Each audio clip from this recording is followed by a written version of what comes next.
If you're running a business or you're thinking about starting one and you need help with your marketing, this is for you. Brevo is an all-in-one platform that puts your email marketing, SMS, CRM, and automation all in one place. So instead of stressing out and juggling 5 different tools to get the job done, you can manage everything on one dashboard. You can build email campaigns with drag and drop templates, set up automations that run in the background, and even message customers directly with SMS or live chat. And the best part about Brevo is it's built for normal people. You don't have to be a tech wizard to use Brevo. And my favorite thing about this, which makes it a no-brainer for all business owners, is there's a free plan where you can send up to 300 emails a day to try it without spending a penny. So if you're serious about growing your business and keeping your marketing simple and stress-free, just click the link in the description below and use our code KICK50, that's all block capitals, all one word, KICK50, and you'll get 50% off Brevo's starter and standard plan for your first 3 months.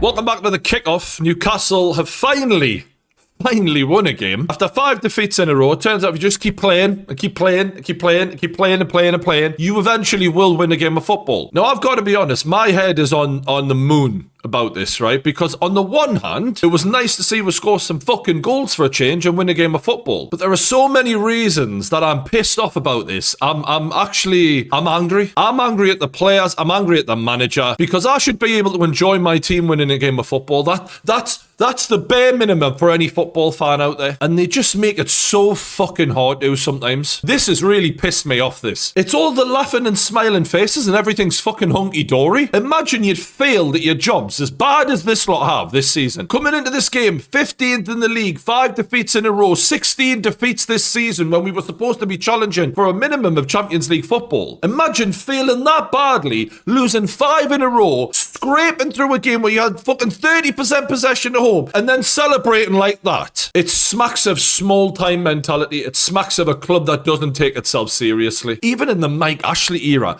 under Rafa, we would never have done this. Yes, I get it, it's tradition. Traditions change when you should be ashamed of the way you've performed all season. You're celebrating a game that is utterly meaningless. In fact, the only fucking meaning that had anything to do with this game was the fact that we were starting to flirt with relegation. That was the only meaning this game had. The reason we can't celebrate this game is because it's for nothing. Why is it for nothing? Because we've been shite all fucking season. So you celebrating a game that now means nothing, it's a joke. It's a fucking joke, honestly. It says everything about the standards of this club that we're fucking going on like this after our first win in 6 fucking games. 5 defeats. Well done, you actually fucking did your job for a change. Fuck off, man. I love this. Nick Voltemada. Yeah, that's me right there. That's exactly how I'm feeling. Like, what the fuck are we doing here? It sends the wrong message. Who the fuck else in the Premier League is climbing up to the dizzy heights of 13th? Oh, fucking hell, we're getting nosebleeds up here and celebrating like that. Like,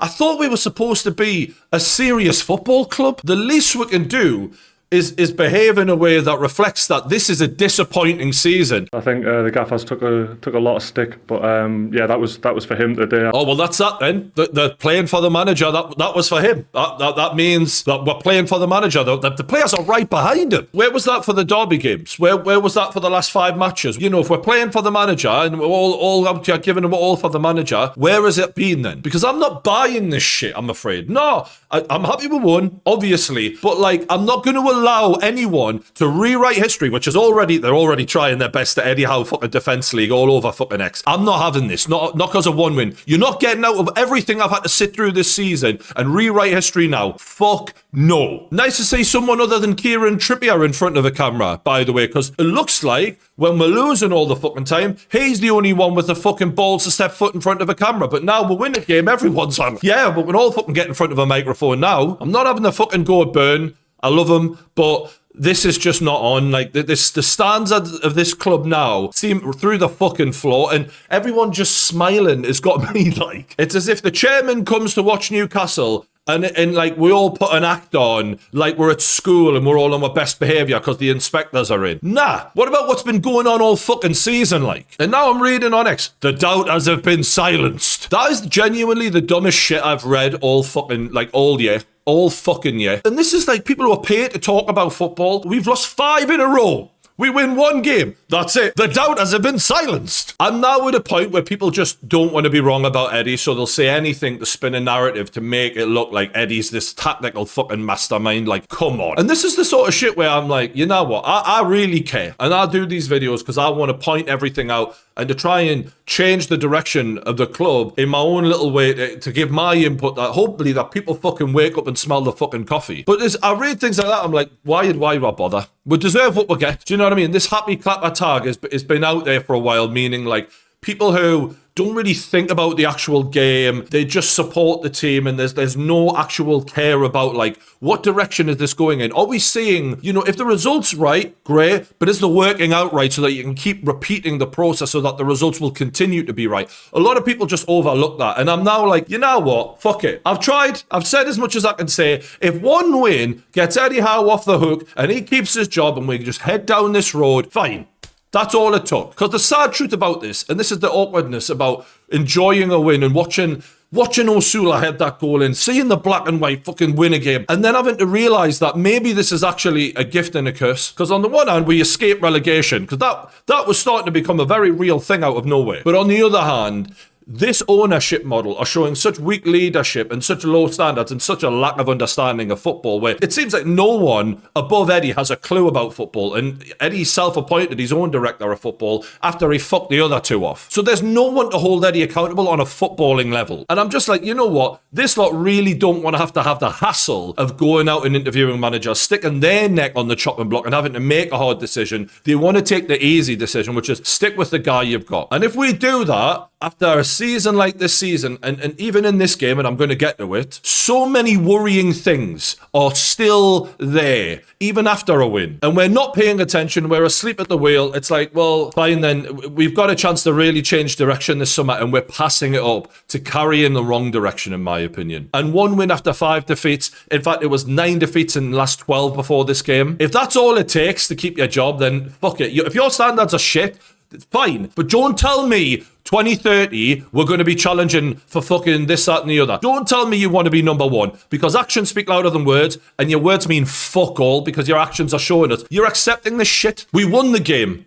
Thank fuck. Bray won. And bloody hell, we got lucky here. How many teams do you see, especially ones that class themselves as a challenger club that are trying to break into the top 5 and all of that, having 30% possession at home against a team who financially have had 10 times less put into them in their squad? Yeah, we had chances. They had chances. Their keeper made a massive howler. We capitalised. Our keeper made 2 howlers. They didn't capitalise. It could have very easily been a defeat this game. This was the stats after the first half, right? Their XG was 0.9. Ours was 0.1. Possession 69% for Brighton. Shots 7-2. Like, the second half was even worse, although at the end of the game, we managed to get, you know, a couple of good shots in because we were on the counter-attack because they were all fucking over. This was the momentum of the game here. You see, obviously we have moments here and we actually did look threatening, and it was good to see us, you know, actually showing a bit of aggression. But the problem is when we got in at half time, we absolutely collapsed like we always fucking do. And if it wasn't for Minter having the miss of the fucking century 3 yards out, I mean, he had a terrible game. We would have easily have either drawn or lost that game. We would have collapsed, man. And we got away with it big time here. Eddie showed in that game that he's learned fuck all from conceding that 25 points from winning positions. He's learned nothing, because he did the same thing again and again and again. And even when his job looks like it's on the line, he does it again. He sits back, 5 at the back, invite pressure on. They play through, we're like, we're not even fucking there. And it's wave after wave after wave of attack where the fucking fans' arseholes are going because we're panicking that they're going to equalise and then inevitably win the game. This game went very, very similar to a lot of games for us, except Brighton didn't punish us. They had an off day. And what's funny is they had an off day and yet they still played us off the park in the second half. That was them on a fucking off day. And look, a lot of people will say I'm being negative. I'm not. You called me negative earlier this season when I was highlighting these things in games going, we can't keep getting away with this. Oh, you're negative. We're in the top 6. We're in the top 8. Oh, we're down to 10th. But we're only 5 points off Champions League. Oh, we're down to 12th. But we're only 7 points off. And then it kept going and going and going, because guess what? Performances fucking matter, man. And as much as Eddie's mates want to rewrite fucking history and pretend all's well that ends well, the repeatable process needs to be there to show that you can actually keep winning. And Eddie has shown this season a total lack of control in games, and we can't keep winning for that reason. But the way it'll be written about about, oh, well, we won, so it doesn't matter that Eddie benched all of his new attacking signings. Oh, well, we won, so it doesn't matter that Dan Burn is starting over Lewis Hall. In fact, Dan Burn scored, so therefore he's better than Lewis Hall. Proven right. Oh, well, we won, so it doesn't matter that we were hanging on for dear life and could have easily thrown the game away like we've done so many times this season and proved that we've learned football. It doesn't matter. I get that the most important thing was that we win. That's not an argument from me. That's absolutely true. But don't rewrite the fucking truth. And I'm sick to death of seeing that in this community. I'm fucking sick of it. And I don't care how many feathers I ruffle and who might fucking, have a problem with this. I don't give a shit, man. Because I care about the truth. And I care about this football club. I want to see us making clever decisions. This is Newcastle's bench in the game. Over £300 million of talent. The likes of Lewis Hall, who is one of the most in-demand fullbacks in Britain. Pocketed Lamine Yamal. Everyone, what Man United fans, oh, we've got to go after him. Can't even get in the starting lineup because we're starting Dan Burn over him. Oh, it doesn't matter. Dan Burn scored. All right, we'll get to that. Wissa, Ramsey, Alanga, Voltemora, all signed in the summer. You're not important to me.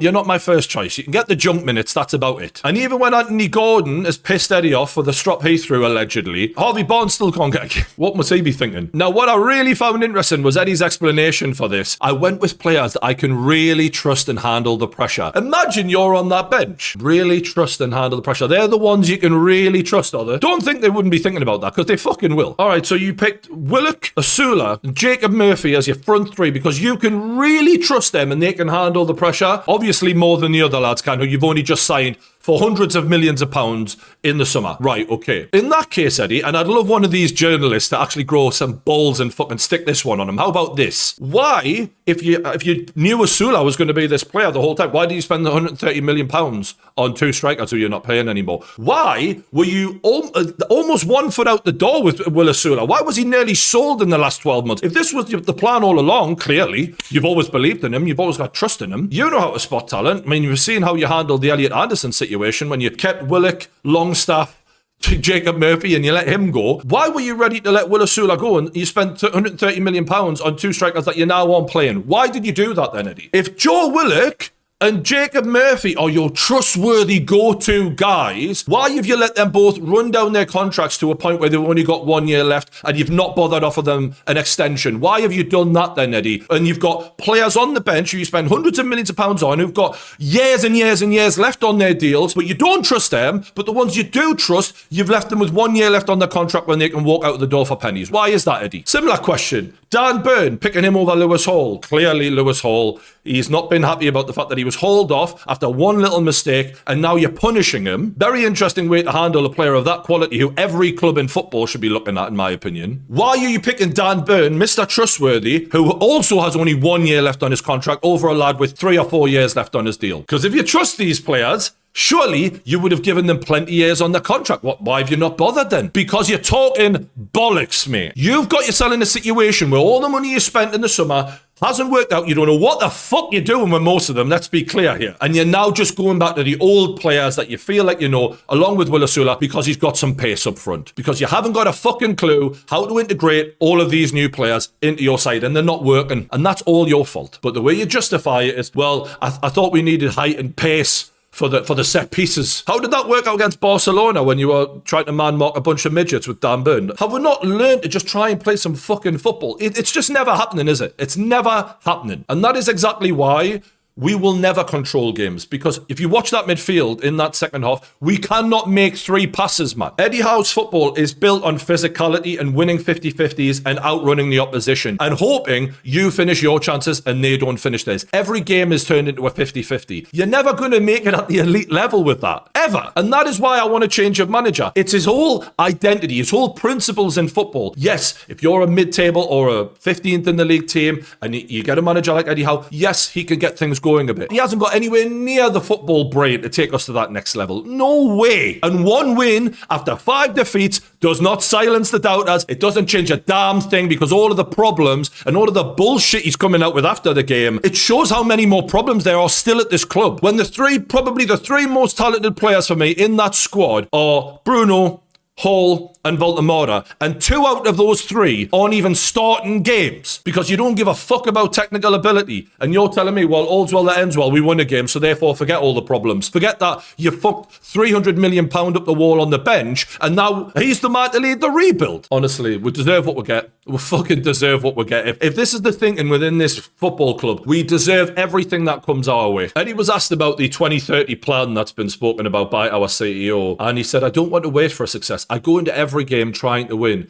Every season trying to win the league. This is a man who in December went to Sunderland, newly promoted Sunderland, right? Parked the fucking bus and didn't even have a shot at goal for 63 minutes, and you're telling me you go into every game trying to win. And look, I could rattle off a million examples since then. I mean, we had 30% possession against fucking Brighton at home, for Christ's sakes. His whole way of playing, his whole identity is not right if you want to get to that top level, and that's the thing that these fucking owners don't seem to understand. Yes, he's achieved some good things up till now, but we've seen where the ceiling is. It's clear as day. Twice we've gotten to the Champions League, and twice he's fallen flat on his face because he cannot cope, because his physical football doesn't translate into multiple games a week, because he doesn't know how to control games. Not a clue. And then you see reports about the rebuild, like this Newcastle are preparing to build an Eddie Howe team. Oh God, after 700 million spent, every player he's either chosen or decided to keep, this is his side and his image, sitting now in 30th in the league, celebrating 30th in the league. But now we're going to build an Eddie Howe team, you know. Now we're going to go and build one. And look, the owner of the club came, he was there obviously, that's why everyone was on their best behaviour, trying to actually fucking win a game. Apparently he spoke to the team about how exciting times are ahead and the long-term future of the club and all of that. We're going to need to see a lot more from the ownership, because I just feel like there's a total lack of leadership here, and the fact that Eddie is allowed to just continuously have this shite football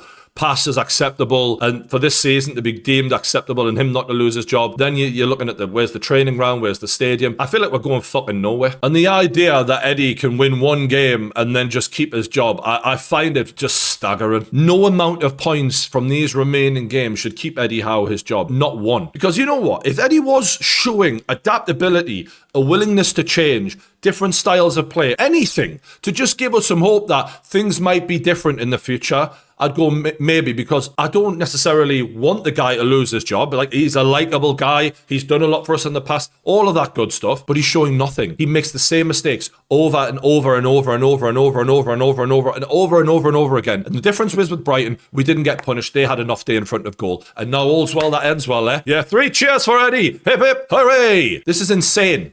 It is insane that we're not learning anything. I can't believe it. I'm just some dumb twat on YouTube. How the fuck are people being paid to make decisions at this club, not see what's going on here? So anyway, that's pretty much it. Like, Eddie's keeping his job. And you know what? Next season might be like, okay, like we might have a decent run because we've got 1 game a week. We know how Eddie can cope with that. But long-term wise, any hope I have for Newcastle, it's fucked. Because we're just going to keep doing the same shit, and we're going to buy a whole bunch more fucking athletes. We're not going to get technical football. It's going to be, oh God, here we go. I hate watching his football. I fucking hate it. Just watching our midfield try and pass a ball around like a bunch of pub team players. It's brutal, man. I will give Will Asula some credit, to be fair. He's batshit crazy. He's not the most technical player, but he's done all right in the last few weeks. I should have said that earlier, bless him. Does that mean he's a better footballer than Baltimore because he scored a few goals? Does it? Fuck. I'm not going that far, but I'd like to see them play together. I'd love to see them play together. That's never going to happen. Big Nick, shout out to you. Get the fuck out of this club as quick as you can. Lewis Hall, same. Good luck.